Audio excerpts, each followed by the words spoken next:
बस्ती पहुंची प्रोफेसर मोनिका मिश्रा, कांग्रेस से टिकट की किया दावेदारी। बस्ती प्रथम आगमन पर प्रोफेसर मोनिका मिश्रा का कांग्रेस के कार्यकर्ताओं ने जोरदार स्वागत किया। मीडिया से रूबरू होते हुए उन्होंने कहा कि स्वतंत्रता के बाद से सत्ता में आने के बाद कांग्रेस पार्टी द्वारा देश का सर्वांगीण विकास किया गया था। बैंकों का राष्ट्रीयकरण सहित तमाम योजनाएं कांग्रेस की ही देन है, लेकिन भारतीय जनता पार्टी की सरकार निजीकरण के नाम पर देश को खोखला करने में जुटी है।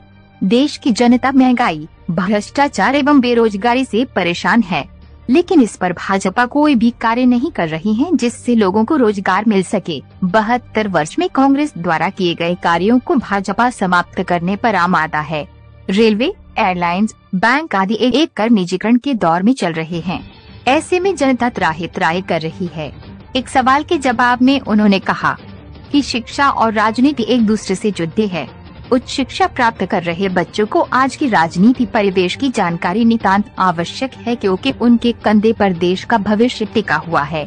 श्रीमती मिश्रा ने कहा कि कांग्रेस की राष्ट्रीय महासचिव प्रियंका गांधी वाड्रा द्वारा महिलाओं को 40% आरक्षण देने का अहम निर्णय लिया गया है, जिससे विपक्षी दल बौखला गए हैं।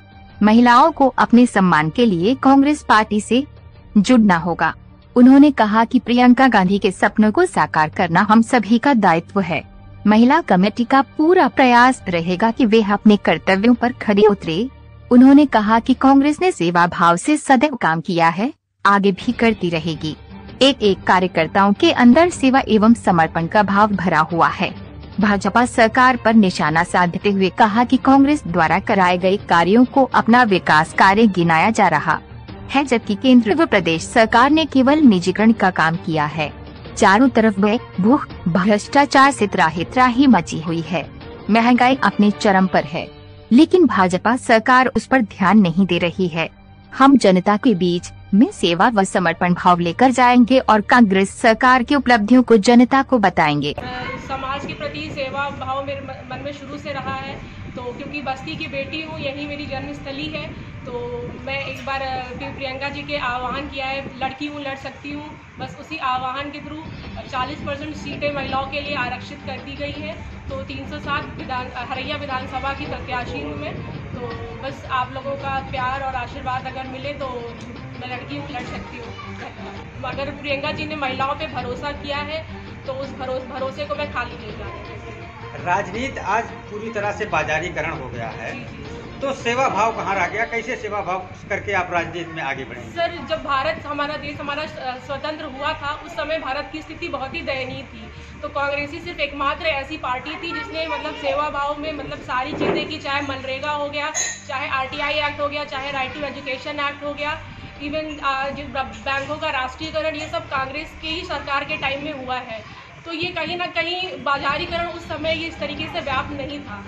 तो अब वही सब चीज़ों को देखते हुए मैं चाहूँगी कि एक बार हमारी सरकार आए, कांग्रेस आए, और फिर से वही अच्छी चीज़ें हमारे देश में फिर से वही प्यार, समर्पण की भावना और एक दूसरे के प्रति भाईचारा की। महंगाई कुछ नहीं कर रही है, आप देख ही रहे हैं कि कुछ भी नहीं, सब कुछ प्राइवेटाइज कर रही है, चाहे वो आपका रेलवे हो गया या फिर आपके एयरपोर्ट्स हो गए, सब कुछ अडानी के हाथ में, इधर उधर ये सब कुछ भी नहीं सही कर रहे हैं, सब कुछ बेचते जा रहे हैं। और जो भी चीज़ें थी, कहीं ना कहीं रेलवे हो गया या जो भी चीज़ें अच्छी थी, वो सब कुछ कांग्रेस की ही देन थी और उसको ये बेचते जा रहे हैं।